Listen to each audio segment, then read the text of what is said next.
Well, some of our viewers have told us potholes put the pain in Painesville.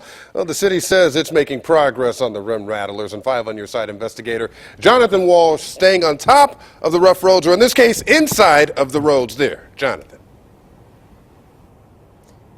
Well, when you have a huge pothole like this one right across the street from the Public Works garage here in Painesville, it has a lot of people wondering. So we came out to roll through town to see what was going on.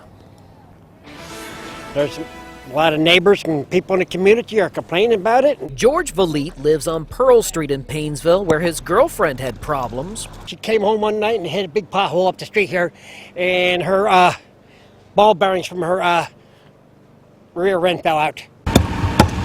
Painesville crews were out on Pearl filling potholes, and last year when I showed you hundreds of potholes on North State Street, well now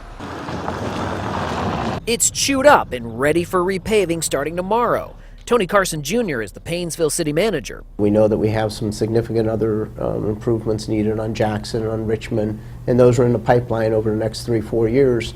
Add stores to the list that you can see bounced our bowling ball around quite a bit, striking the deep dips. And Liberty Street Extension has extended its rough road reputation. Carson explained that they're following a rating system for the roads, and after a streets levy passed in 2013, they spent more in the past 2 years than they had the previous 5 years. It's great. We know we need to do more. I mean, we still get the phone calls, but they're not near the phone calls we were receiving 2-3 years ago. George hopes to do away with pothole hitters in front of his house, A bunk, a bunk, a bunk. which is similar to how this woman described Cleveland potholes recently. Lumpy, lumpy, lumpy, lumpy. Put them together and that's a lot of noise. Lumpy, a bunk, a lumpy, a bunk, a lumpy, lumpy, a bunk, a bunk. Now Carson tells me this year they're planning on spending $1 million on their streets, so with 3 years, they are rolling into about $3.5 million into their streets. Reporting live here in Painesville, I'm investigator Jonathan Walsh, News Channel 5. Mark?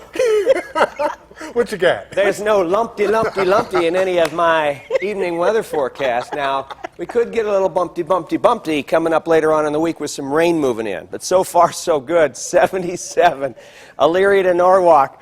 Jonathan, man, I got to have a talk with that man. 78 Cleveland.